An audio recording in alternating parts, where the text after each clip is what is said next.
Français, française. Aujourd'hui, symphonie pour tout le monde. Allez, juste une petite vidéo pour aujourd'hui. J'aimerais vous présenter un petit peu au niveau du composant workflow qu'on a mis en place déjà ensemble la dernière fois. Comment est-ce que vous pouvez utiliser les événements du workflow pour pouvoir derrière, pourquoi pas, déclencher un service qui pourrait faire l'envoi d'un email par exemple. D'accord? Donc notre application, pour rappel, c'est l'application Livre-Tout. Et l'application Livre-Tout, c'est un peu comme Deliveroo, d'accord, où lorsqu'une commande est passée, derrière il y a tout un processus qui s'enclenche et qui va permettre au restaurant d'être tenu au courant, au livreur d'être tenu au courant, au client, au dispatch, etc. D'accord? Donc, on avait commencé à mettre en place notre workflow la semaine dernière et je crois que tout le monde était bon au niveau de cette mise en place. Et on avait même corrigé. On avait mis en place un workflow un peu comme celui-ci. On a dit que lorsque la commande elle arrive la toute première fois, elle est envoyée au restaurant, donc to restaurant, et elle est placée en mode awaiting. Awaiting, pourquoi? Parce qu'elle est en attente de validation par le restaurant. Lorsque le restaurant reçoit la commande, il peut soit dire « Ok, je suis d'accord », auquel cas on va passer en mode validé, ou il peut dire « Ah bah non, là du coup je ne peux pas », et la commande est refusée. D'accord? Ensuite, quand la commande elle est validée, elle va partir pour livraison. Et ensuite, soit le livreur il a pu terminer sa livraison, soit la livraison a échoué, il n'a pas réussi à joindre le client, il a dû repartir. D'accord? Mais à chacune de ces étapes, il va y avoir un certain nombre de choses qui vont s'intercaler. Notamment à la première étape. Lorsqu'un client passe une commande sur son application, on imagine, le restaurant, lui, doit être prévenu qu'il y a une nouvelle commande pour pouvoir accepter ou refuser, n'est-ce pas? Et donc, c'est à cette première transition to restaurant qu'on doit pouvoir ici déclencher un service qui va s'occuper de gérer, pourquoi pas, l'envoi d'un email au restaurant. En réalité, on pourrait imaginer un email, un SMS, etc., etc. On pourrait même imaginer mettre un lien directement dans le mail qui permet au restaurant de valider. Bref, on pourrait vraiment imaginer des choses très intéressantes. Mais on va rester simple déjà sur notre mise en place. Donc ça, c'était pour notre workflow qu'on a mis en place dans notre fichier workflow.yaml. Est-ce que là, déjà pour ça, on est bon pour tout le monde? Ok, very good. Alors, ensuite, je reviens 30 secondes sur notre diagramme UML. Donc, on est au tout début de notre séquencement. Un utilisateur passe une commande. Donc, on est ici au niveau de Symfony. Et lorsque le client a passé sa commande, eh bien, nous, on doit faire maintenant cette étape. Le restaurant est prévenu. On va devoir prévenir le restaurant qu'une nouvelle commande a été passée sur l'application. Et le restaurant va donner une réponse pour dire oui ou non, la commande est acceptée. Et en fonction de ce qui va se faire, il va y avoir une notification qui va partir au client. Est-ce qu'on est tous d'accord avec ce process? Bien. Est-ce que vous vous rappelez comment est-ce qu'on fait pour passer une nouvelle commande sur le système? Exactement, on avait créé une commande spécifiquement pour ça. Alors, je vais juste aller dans Livre-Tout, mon application. OK. Et on avait dit que c'était bin/console app new-order. Il me semble que c'est quelque chose comme ça, n'est-ce pas? Donc, cette commande simule l'arrivée d'une commande par un client. OK, j'exécute cette commande et là, félicitations, j'ai une nouvelle commande à gérer. Là, normalement, tout le monde a ça. Si je jette un coup d'œil dans ma base de données sur ma table de commande, c'est la table ordering, je vois bien que j'ai ici l'ID utilisateur 3, Maxime, qui a commandé auprès du restaurant numéro 4 à l'instant à 15h, enfin 14. Ok, ouais, bon, on n'est pas sur le même créneau, mais c'est pas grave. Et du coup, on voit que ma commande est en attente, awaiting. Le awaiting qui est là correspond bien au awaiting qui est ici. Ça veut dire quoi? Ça veut dire que je déduis qu'il y a une première transition qui s'est appliquée. Il y a une première transition qui s'est appliquée et puis du coup le client a laissé quelques informations au sujet de sa livraison. Ok, très bien. Est-ce que pour l'instant on est ensemble? Très bien. Bon, du coup, allons jeter un petit coup d'œil dans la commande New Order Command. Si vous jetez un petit coup d'œil dans la New Order Command, je vais juste passer l'ensemble pour vous, hop, en blanc pour que ce soit plus lisible. Si vous jetez un petit coup d'œil sur la New Order Command, ce que je veux juste vous montrer, c'est qu'il y a une première transition qui est appliquée ici. On a un workflow apply sur mon order, c'est-à-dire sur ma commande. J'applique une première transition qui est la transition to restaurant. La transition to restaurant, on est d'accord que c'est bien celle-ci. C'est-à-dire celle qui dit qu'une commande passe de créer à awaiting, c'est-à-dire elle est envoyée au restaurant pour approbation. Donc, j'ai ici une première transition qui est appliquée et persistée en base de données. Ça veut dire que je dois faire quoi maintenant? Si vous avez compris là où je veux en venir. Il faut déclencher un événement.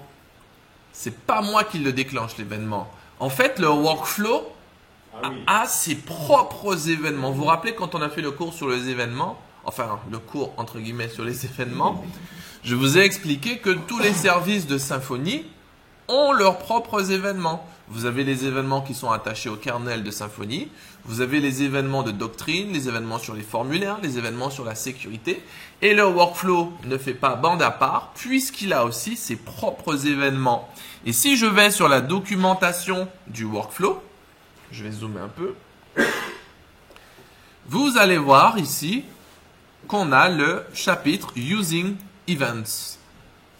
Et sur le chapitre Using Events, on a ici tout un tas d'explications pour pouvoir rendre notre workflow plus flexible.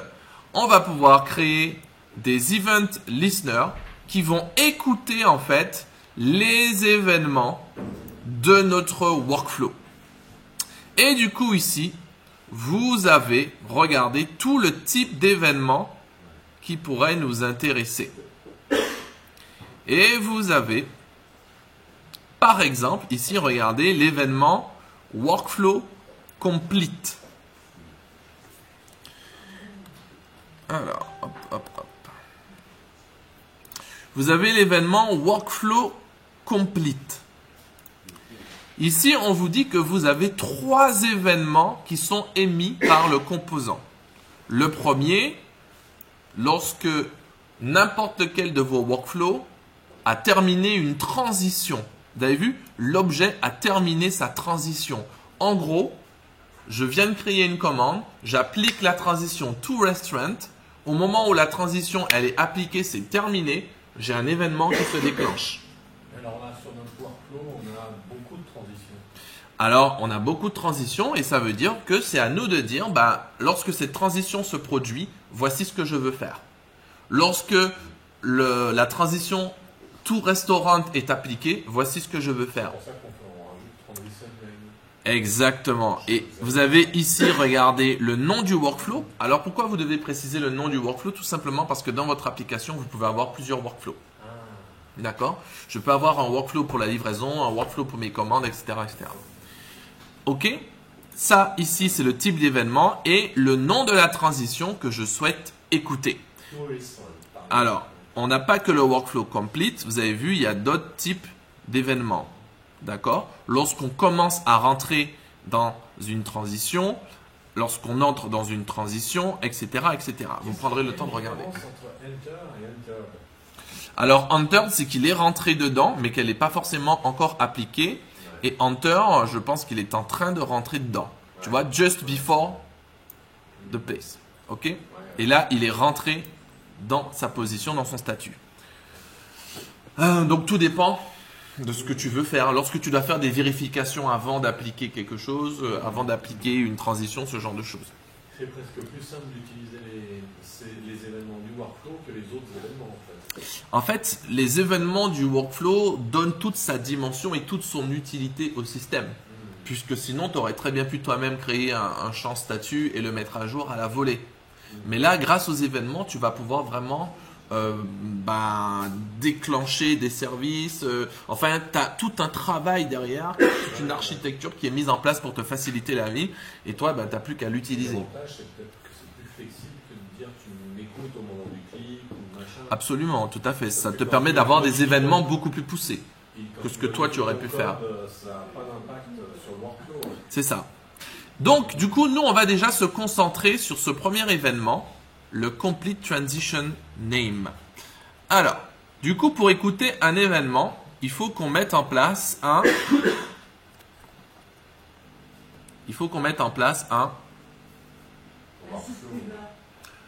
event listener, un subscriber. Alors, voici ce que je vais faire. Je vais mettre en place un nouveau dossier et je vais l'appeler Order. Du coup, dans ce dossier, je pourrais mettre toutes les classes qui seront liées à mes commandes.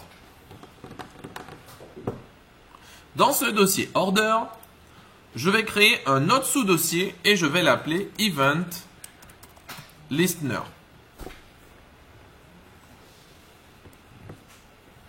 Et dedans, je vais pouvoir mettre tous mes subscribers. Dans cet Event Listener, je vais créer une nouvelle classe. Alors, on a deux possibilités qui se présentent à nous ici. C'est soit on se fait par exemple un order subscriber, par exemple, ou bien on peut se faire un new order subscriber. Est-ce que vous saisissez la différence de ce que je veux faire? La deuxième, c'est une instance. New, c'est... Non. C'est soit en fait je fais une seule classe qui va contenir tous les événements de mon workflow, ou soit je fais une classe par événement. Tout simplement, c'est un choix. On peut faire juste un order subscriber. On va tout centraliser.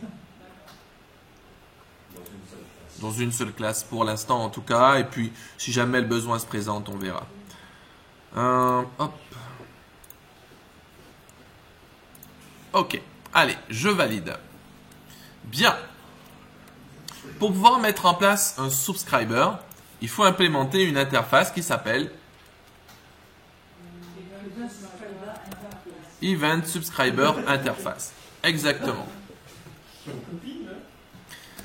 Cette interface permet de définir une méthode qui est cette méthode getSubscribedEvents qui va retourner un tableau, d'accord, contenant les événements que je veux écouter et la fonction à exécuter lorsque cet événement se produit. Ok? Alors comme ça fait beaucoup, je vais juste... Hop. On va simplifier un petit peu. Retour dans la documentation du workflow. Et ici, j'ai l'événement en entier. Donc je peux juste le copier. Et vous avez d'ailleurs l'exemple juste au-dessous. Ici, on vous présente un exemple. Du coup, je sais que je dois faire un return d'un tableau qui va contenir déjà premièrement le workflow. Enfin, l'événement que je veux écouter dans mon workflow. Alors, ici, je dois remplacer le workflow name. Où est-ce que je peux avoir le workflow name? Dans le workflow YAML. Dans le workflow YAML, exactement. Dans config, package, workflow.yaml. J'ai ici le nom de mon workflow, ordering workflow. Du coup, ici, dans workflow name, je mets ordering workflow. Et quelle est la transition qu'on souhaite écouter? Exactement. Et vous avez vu, on a une transition, 2, 3, 4, 5, 6. Pour chaque transition, on aura un certain nombre de choses à faire. Moi, je vais faire la première avec vous, la to restaurant. Du coup, ici, en transition name, je lui mets to restaurant. Et du coup, je vais lui dire d'exécuter la fonction. Alors là, c'est vous qui choisissez. Par exemple, je peux l'appeler on new order. Par exemple, puisque cet événement se produit lorsqu'il y a une nouvelle commande. D'accord? Donc, si je récapitule, ici, je suis en train de souscrire à un événement et mettre en place mon listener on new order. Ce subscriber ici va me permettre d'écouter cet événement, c'est-à-dire au niveau de mon workflow ordering, lorsque je vais terminer la transition to restaurant, je vais appliquer la fonction on new order que je vais créer juste en dessous et je vais lui passer mon événement workflow $event. Ça marche en fait.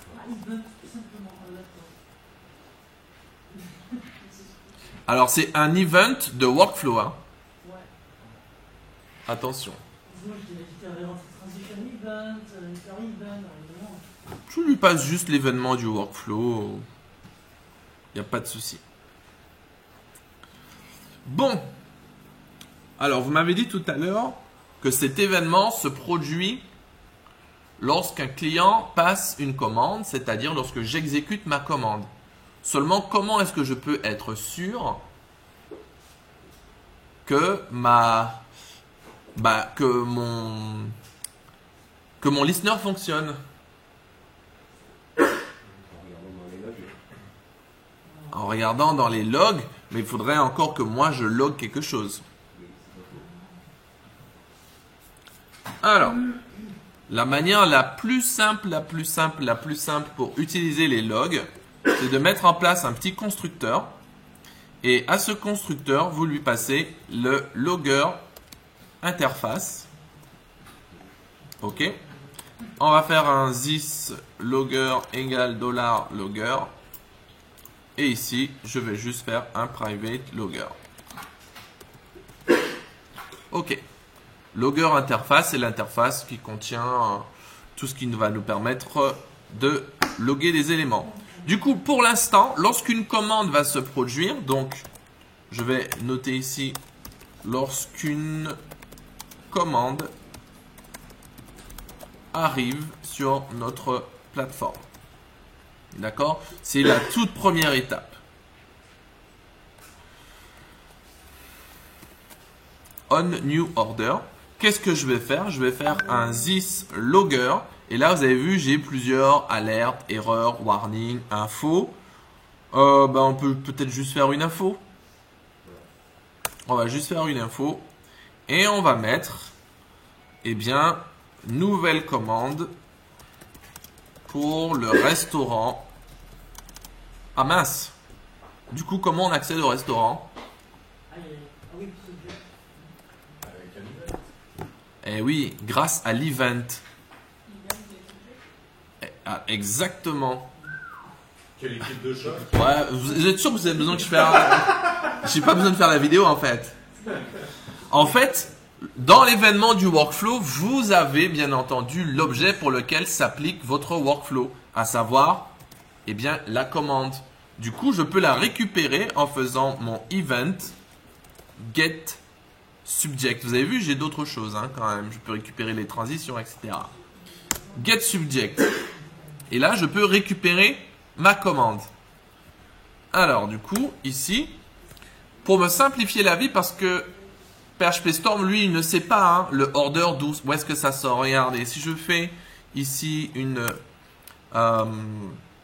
concaténation, je fais un $order flèche, il n'a aucune idée de où est-ce que ça sort. Du coup, pour l'aider un peu, je peux faire ici une petite annotation en ligne où je vais lui préciser que la variable order est une instance de la classe entité order. Et qui fait que maintenant, je peux faire un order et regardez, j'ai accès à l'autocomplétion. C'est une petite astuce qui vous permet d'avoir l'autocomplétion sur vos variables. Du coup, je peux faire un order get restaurant get name. Et du coup, dans mes logs, à la prochaine fois que je passe une commande, si tout se passe bien, j'aurai un log info avec nouvelle commande pour le restaurant get name. On teste? Alors, je vais juste faire quelque chose d'un tout petit peu moche. Je vais juste supprimer le devlog. Ah, il est pas content. Hein? Ouais, mais je sais pas si il voudra comme ça. Ouais, ok, c'est bon, il est content. Et ce que je vous propose, c'est de relancer la commande new order. On n'a pas get restaurant.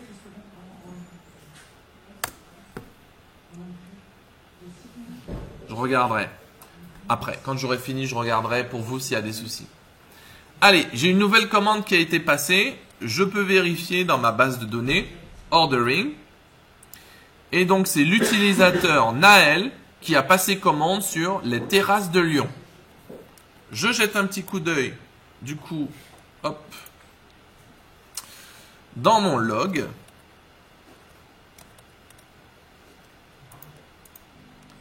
Et là, regardez. Ouais, ce sont toutes les, ce sont tous les logs qui ont été mis. Vous avez vu, en l'occurrence, là, c'est du Doctrine, du PHP. Mais là, regardez, on a un app info. Nouvelle commande pour le restaurant quoi? Les terrasses de Lyon. Ce sont des vrais restaurants. Hein. Ouais, j'ai cherché les restaurants pour les insérer. Ouais. Par contre, j'ai mis des adresses bidons. Ouais, on peut pas non plus tout pousser. Vous avez vu? Ça veut dire quoi? Ça veut dire que mon événement et mon subscriber fonctionnent bien. J'ai bien l'événement qui est mis. J'écoute bien quand l'événement se produit et j'enclenche bien du coup quelque chose. Donc déjà, je suis plutôt confiant parce que ça veut dire que tout ce que je viens de faire, déjà c'est fonctionnel. Très bien. Du coup, maintenant, dans l'idéal, lorsqu'une commande arrive, qu'est-ce qu'il faudrait que je fasse? Attends, tu peux redire le log, tu l'as trouvé où du coup? Je l'ai trouvé où? Ah, pardon. Dans var log devlog. Mais tu l'as viré du coup pour en avoir un autre? Non, j'ai juste vidé comme ça. Tout de suite, vous pouviez voir le truc. Ça m'évite de chercher jusqu'à la fin du fichier. Mais toi, tu regardes à la fin du fichier, il n'y a pas de problème. Ok. Alors, le log, c'était juste pour pouvoir tester. Mais maintenant, concrètement, qu'est-ce que je souhaiterais faire lorsque j'ai cette commande qui arrive? Informer le client. Pas le client, oui, le client. Le livreur. Alors, notification au client. Pour lui dire quoi? Félicitations, votre commande a bien été passée, blablabla. Notification au et notification au Livreur. Alors, j'aurais pas mis le livreur tout de suite. Au dispatch, c'est-à-dire le gestionnaire quoi. Pour que le gestionnaire sache qu'il y a une nouvelle commande. Alors, le dispatch n'est pas obligé d'avoir une notification email. Ça peut être juste une notification dans son dashboard si on a mis en place un système de notification. On pourrait appeler... Hein? Il a livré tout. Voilà, c'est ça. Lui, il a le dashboard livre tout. Donc, du coup, une notification qui s'affiche dans son truc pour lui dire, hop, exactement, une infobulle pour lui dire, hop, nouvelle commande vient d'arriver dans le système, quoi. Le restaurant, ça pourrait être un email, etc. Et puis le client, ça pourrait être une notification push dans son téléphone avec une appli ou un SMS à la rigueur. Donc, on pourrait ici mettre par exemple notification push ou SMS. Donc, on imagine qu'on aurait un service. On aurait un service pour ça. Notification au restaurant, on va dire qu'on va le faire par email. D'accord? Ou ça peut être, s'ils ont une appli ou quoi que ce soit, ça peut être du push aussi. Et puis le dispatch, ça peut être une notification interne. Tu vois, on va mettre un système interne par exemple. Ok. Alors, on va pas faire toutes les notifications. On n'a pas beaucoup de temps. D'accord? Et je vais vous laisser du temps pour avancer un peu. On va faire déjà la notification du restaurant par email. Alors, pour les notifications par email, déjà on va avoir besoin de plusieurs choses. Première chose, vous avez un outil qui s'appelle Mailtrap, ici. Mailtrap, vous pouvez vous inscrire, c'est gratuit. Tu vois, je me déconnecte, hop. Ça vous permet de pouvoir tester rapidement pour le développement tout l'envoi de mails, etc.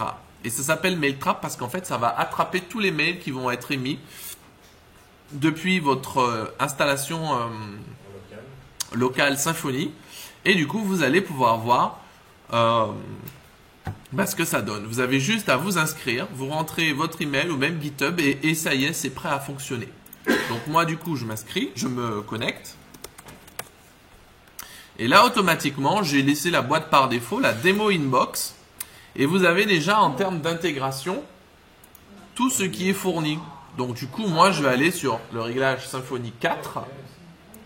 Et il me donne la configuration du mailer URL à mettre dans mon fichier .env. Du coup, dans mon installation et dans mon fichier .env, ici, j'ai mis mon mailer URL. Une fois que vous avez fait ça, c'est fini. Tous les mails que vous allez envoyer avec Swift Mailer dans Symfony vont être envoyés sur Mailtrap. Donc, en phase de dev, c'est pratique parce qu'il n'y a aucun mail qui part et vous risquez pas de spammer des serveurs ou ce genre de choses, de vous faire blacklister si vous envoyez 8000 mails de test. Ok ? Donc, c'est tout ce qu'il y a à faire. Vous créez votre compte Mailtrap, vous récupérez dans l'intégration Symfony 4 la configuration du fichier mailer, d'accord, la variable d'environnement mailer, et vous la mettez dans votre fichier .env et c'est fini. Bien, mais par contre, ça ne met pas en place la notification au restaurant. Pour envoyer l'email, vous avez besoin de Swift Mailer. Alors, Swift Mailer, c'est un composant qui, comme son nom l'indique, va vous fournir des fonctionnalités pour l'envoi de mail. D'accord ? L'envoi de mail avec même ton propre serveur mail si tu le veux, ou via des providers comme Mandrill, SendGrid ou encore Amazon. Est-ce que pour l'instant, tout le monde est avec moi ? Donc, vous pouvez faire le require, mais avec l'installation full qu'on a fait, il est déjà inclus. La configuration, on l'a déjà faite. Et du coup, maintenant, on a regardé le chapitre sur l'envoi de mail. Je vois que j'ai juste à créer un nouveau message, à donner un expéditeur, la personne à qui je l'envoie, le destinataire, le contenu. Et notez que le contenu, vous avez vu, ça peut être un fichier Twig. Et dans ce fichier Twig, on peut lui passer un certain nombre de variables. Et on le voit ici et ici. Alors du coup, c'est ce qu'on va faire. Par contre, est-ce que je vais récupérer tout ce code-là? Admettons, je récupère tout ce code-là et je me dis, allez, notification au restaurant, paf! Est-ce que je vais faire ça? Bah pourquoi? Qu'est-ce qui m'empêcherait de le faire? Je suis dans mon service qui s'occupe de faire les notifications au restaurant. Je peux très bien le faire comme ça si ça me chante, non? Bah j'ai rien fait. Lorsque ma fonction on new order se déclenche, pour le restaurant, bah j'envoie un email. Oui? Toi, c'est ce que tu aurais fait. Un service pour l'envoi d'un email. Ah! Est-ce que ce serait pas plus intéressant de faire un service qui s'occuperait de gérer pour nous les envois de mails? Eh oui. Ok. Très bien. Du coup, dans order, on va créer un nouveau service. Vous voulez l'appeler comment? Ce nouveau service? Send email, c'est très moche. Mailing, ouais. Mailing order, order mailing. Oh. Déjà, si on a- Email service. Parce qu'au final, que ce soit une commande ou que ce soit autre chose, ça sera un email pareil. Ah bah, tout dépend. Tu peux avoir peut-être un service de mailing spécifiquement pour les commandes et un autre spécifiquement pour autre chose. Ouais, mais là, on est dans le dossier order. Là, on est dans le dossier order, ouais. On peut l'appeler mailing en fait. Hein. Enfin, ouais, moi je. Je mettrai un seul ami. Un seul L à mailing, comme ça. Ouais, ok. Ok, allons-y pour mailing. Alors, du coup, dans ce mailing, on pourrait créer un certain nombre de fonctions, n'est-ce pas? Par exemple, on pourrait avoir une fonction, je sais pas, send new order email. On pourrait avoir une fonction. Qu'est-ce qu'il y a après Newsletter. Non, toujours par rapport à notre workflow d'order. Ah, d'accord. On a une notification. D'ailleurs, il faudrait peut-être même préciser par rapport au restaurant. Bah voilà, ouais. Send, Alors, tout dépend comment on s'organise. Après, on a un email au client pour dire que sa commande a été. Mais oui, mais pourquoi est-ce qu'on ne pourrait pas tout faire directement ici? dans une fonction. Ah bah ouais. Ah ouais. Bah, Alors là, du coup, ça vaut le coup peut-être de réfléchir.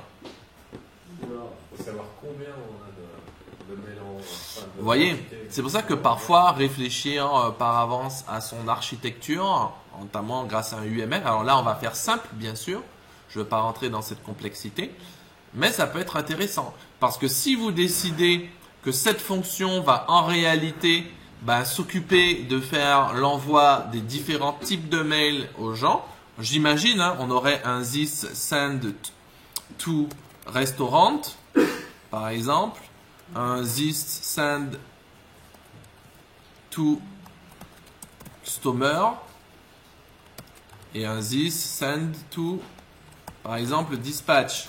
J'imagine. Et là, automatiquement, paf, on a toutes les commandes qui partent. Mais du coup, il faudrait réfléchir du coup à notre logique. Ok? Pour l'instant, on va faire simple. On va dire que cette fonction va nous servir à envoyer les emails pour le restaurant. Donc, send new order email. Je garde un nom assez générique, comme ça, si j'ai besoin de le faire évoluer par la suite, je ne suis pas coincé. Et ça prendra quoi en paramètre, à votre avis? Swift Mailer. Non. Loupé. Ah, pas dans celui-là.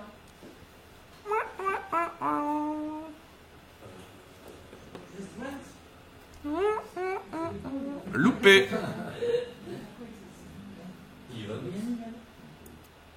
Si j'envoie un email à l'utilisateur, j'aurais besoin de quoi? J'aurais besoin des infos de la commande. Du coup, je vais effectivement prendre en paramètre la commande. Effectivement. Alors, du coup, si je retourne dans ma documentation de SwiftMailer, je vois que ici, ma fonction index, qui doit sûrement être dans un contrôleur, reçoit en paramètre SwiftMailer. Du coup, je vais avoir besoin dans mon service mailing de SwiftMailer. Du coup, grâce à l'injection de dépendance du container de Symfony, je vais demander ici à Symfony de me fournir une instance de SwiftMailer lorsque mon service sera instancié par Symfony. Et du coup, ici, mon this mailer égale $mailer. Ok, très bien. Du coup, je ne vais pas m'embêter, je vais juste récupérer ce que donne la documentation et je vais faire copier et coller. Je fais simple. Ok, je considère ici que cette fonction envoie juste un email au restaurant. Je vous fournirai plus tard peut-être un exemple plus complet où on pourrait imaginer un système où cette fonction ferait le dispatch d'email à plusieurs services et pas un seul. Ok, alors, du coup, j'arrête pas de dire du coup, hein. Du coup. Ouais, c'est un truc bien français. C'est un petit mot noir. Au niveau du sujet, je crée un new Swift message, donc pas de problème. Donc le sujet, ce sera quoi? Nouvelle commande. Je vais l'envoyer depuis, on imagine, hein, dispatch@livretout.com. Et on va l'envoyer à qui? Tiens, ça c'est une bonne question. À moi. Il n'y a pas order Ah oui, flèche restaurant. un truc comme ça. On doit l'envoyer, oui. Exactement. Oh là là, vous êtes trop forte. Order, get restaurant, get owner, get email. On va renvoyer à l'email du propriétaire du restaurant. Exactement. Ensuite, ici, on a un set body avec un this render view. Et là, on a un registration html.twig. Ça, c'est intéressant. Parce que je peux créer mon propre template twig en HTML et en texte. Généralement, quand vous envoyez un email, les standards veulent que vous envoyiez toujours en HTML et en texte pour ceux qui n'ont pas forcément une messagerie qui prend en charge le HTML. Ok? Nous, on va l'ignorer pour l'instant. Bien. Alors, du coup, dans template, on va créer un nouveau dossier. On va l'appeler email. Et du coup, on va créer un nouveau fichier et on va l'appeler new order.html.twig. Ce new order.html.twig va contenir en fait notre email. Et si vous regardez ici,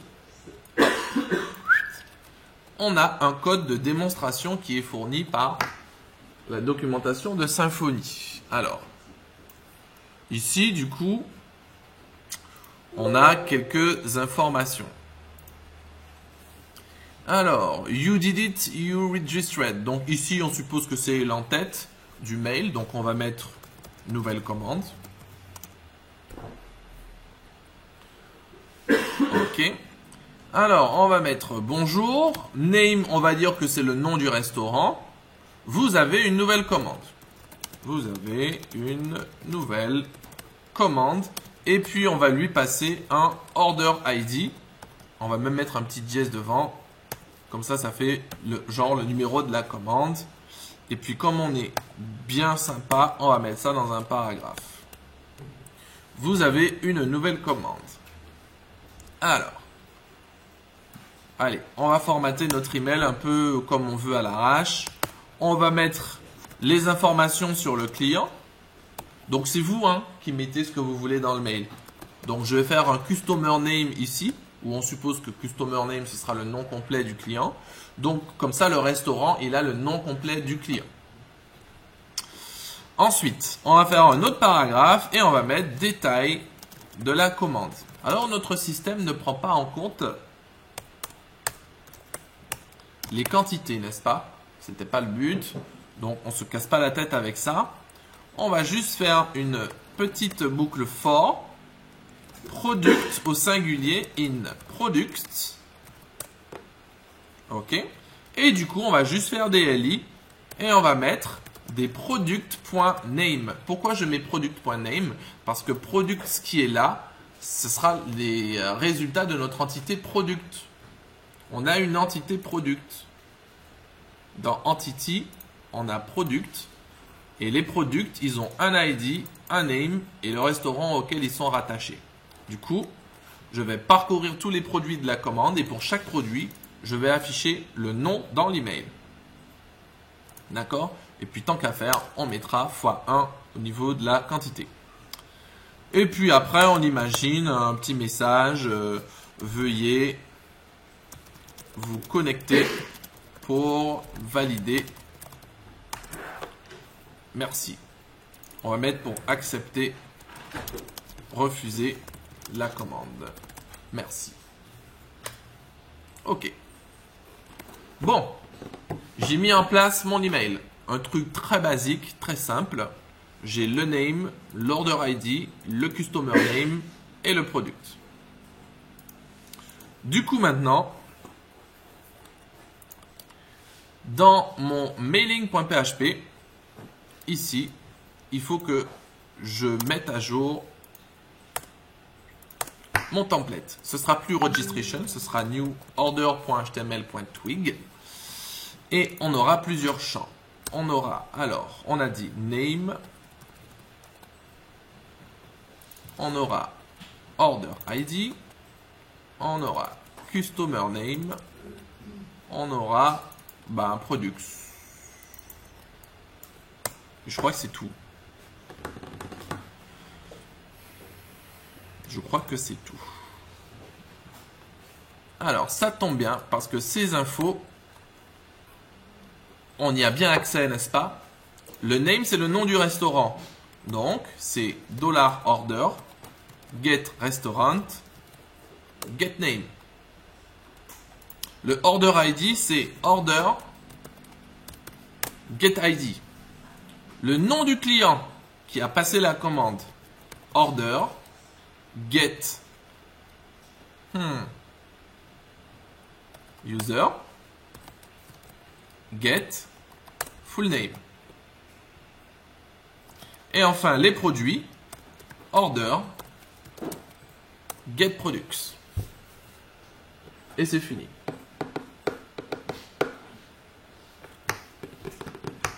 Est-ce qu'on est bon là? Est-ce qu'on peut faire l'envoi?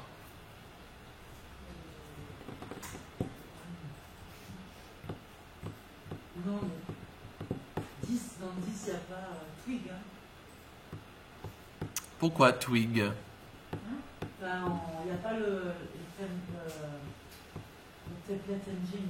Ah, on n'a pas le système de template de Twig. Et oui, parce que cette fonction-là, RenderView, c'est une fonction raccourcie qui est utilisée dans les contrôleurs, dans l'abstract controller. Sauf que là, on est dans notre propre service. Du coup, qu'est-ce qu'il faudrait faire, Corinne? Injecter. Il faudrait injecter le système de templating de Twig dans notre service pour l'utiliser. Et du coup, qu'est-ce que je dois injecter, Corinne? Alors là, c'est ce que je suis en train de chercher parce qu'environment, ça ne marche pas. Environment, ça marche pas? J'ai que render, j'ai pas render view. Tu as quoi? Render, mais j'ai pas render view. Le render view, c'est un raccourci du render. Ah, d'accord. C'est un raccourci qui est dans l'abstract controller. Mais tu peux jeter un petit coup d'œil sur cette fonction. Alors du coup, effectivement, on va injecter l'environnement Twig. Alors je vais l'appeler Twig. Et du coup, je vais juste faire un virgule $Twig. Et on va faire un this Twig égale $Twig. Ok. Ici, en fait, l'environnement de Twig va vous donner accès à this. Donc, je fais Twig, ma variable, et vous avez votre fonction render, qui est la fonction qui permet de faire, c'est la fonction que vous utilisez quand vous faites un return this render. C'est la même chose. En théorie, c'est comme ça. C'est comme ça qu'il faut faire. Normalement, il ne doit pas passer par le contrôleur, il faut passer par un service parce que Twig c'est aussi un service. Ouais. Mais là, on n'est pas dans le contrôleur, c'est pour ça. Pardon? Non, parce que le body HTML de notre document, ce sera le rendu de ce template avec ça. Ok? C'est ça. Ensuite, le mailer, ce sera pas mailer, mais ce sera this mailer send. Excuse-moi, Hugo. Oui. Render et render view, il y en a la même chose du coup? Oui, Ouais, d'accord, merci. presque. Ah. Quelle est la subtilité en fait? Vous pouvez jeter un petit coup d'œil. Il n'y a pas un contrôleur qui se balade. Regarde, si je fais un this render view. Le render view, il appartient du coup à mon abstract controller via le contrôleur trait. Et du coup, ça passe bien par le templating de Twig. Et c'est bien la fonction render qui est appelée. D'accord? C'est juste un raccourci dans Symfony. Ok. Du coup, au niveau de mon mailing, j'ai terminé mon send new order email. Et cette fonction, pour l'instant, ne me retourne qu'un seul email. Ok, très bien. Du coup, je retourne dans mon order subscriber. Et ce que je vais faire, c'est que dans le constructeur ici, je vais lui injecter quoi? Mon service de mailing.